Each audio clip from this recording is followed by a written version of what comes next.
to look at the quality of your life. Just looking. You're not doing anything.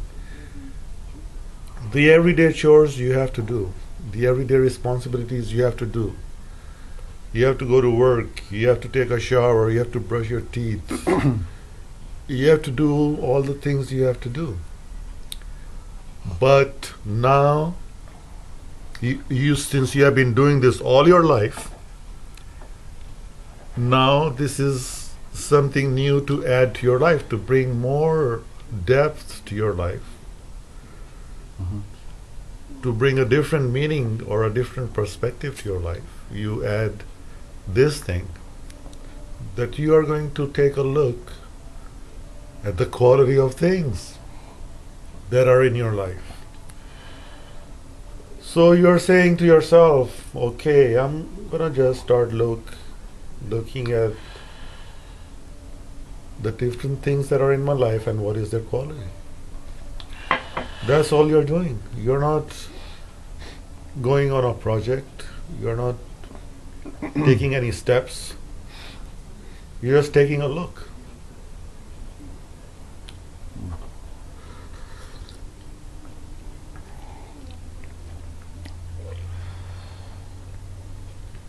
And when you take this kind of look, you get a different perspective on things. And things may seem to be more clearer, or you start noticing things that you didn't notice before, because you're looking at things a little bit differently, or you're looking at things in a different way. Or actually, you're not looking at things, you're looking at the quality of things. That's what it is.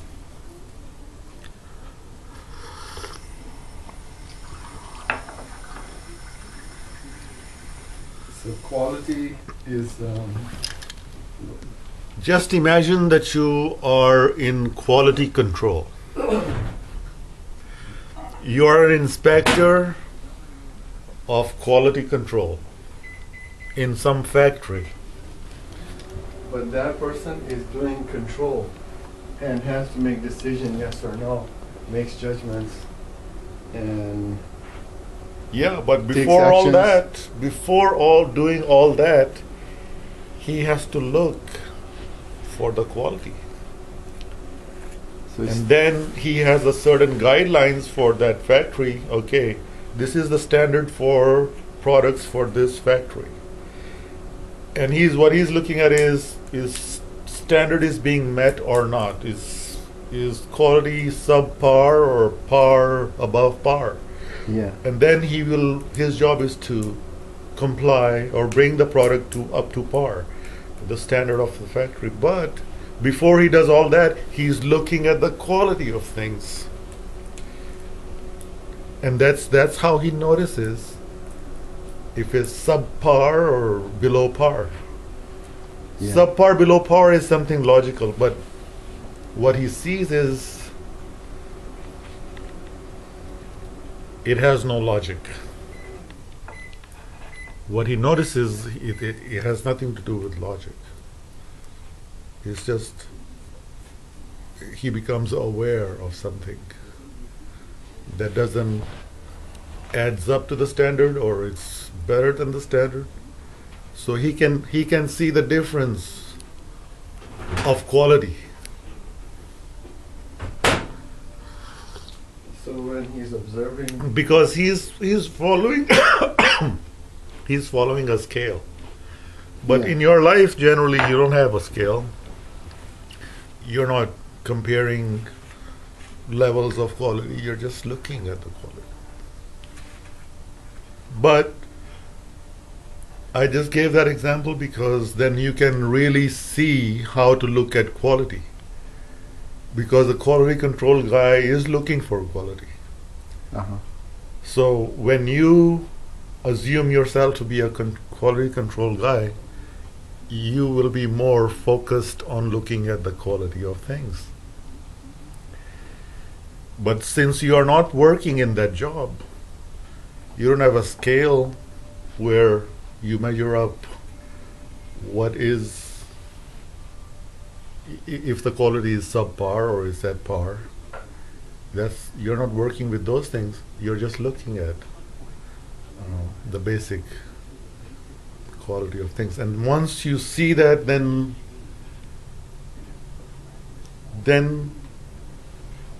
you will look at an object with more than it just being an object. So, for example, You will look at its second dimension, which is its quality. The first dimension, its existence, uh-huh. its matter, and the second dimension is its quality, which is what does it, I mean, what attribute does it have, or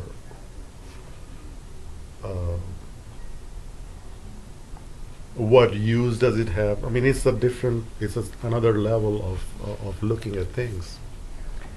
So when you look at, for example, what is the quality of this tea?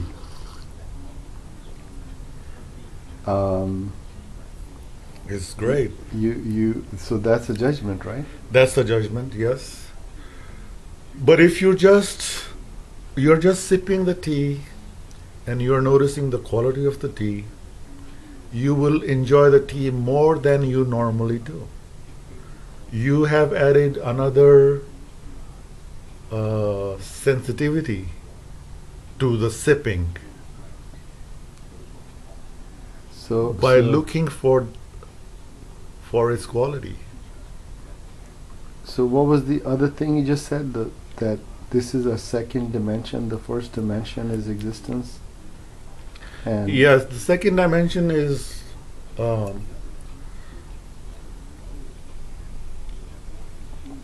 beyond the existence level.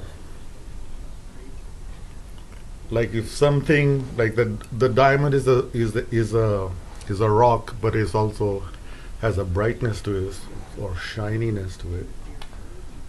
Or a car, a brand new car, it's a piece of metal, but when you look at it, you feel like you want to have it, or you want to sit in it, or you're attracted to it, or you're not attracted to it.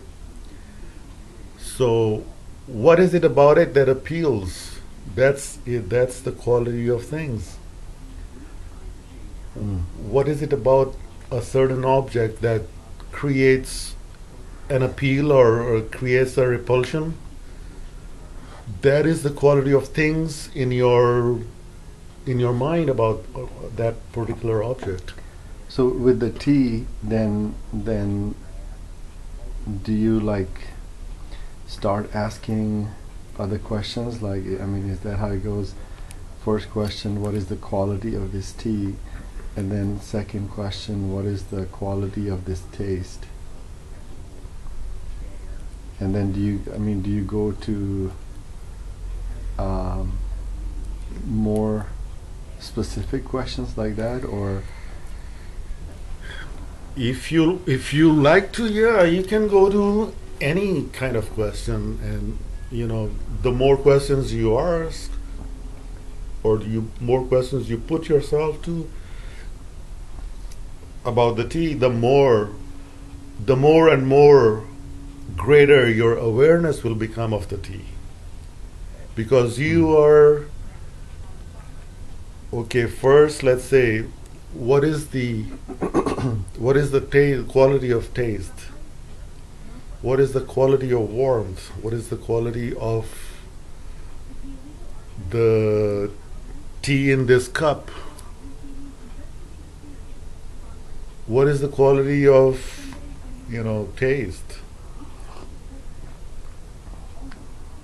and What is the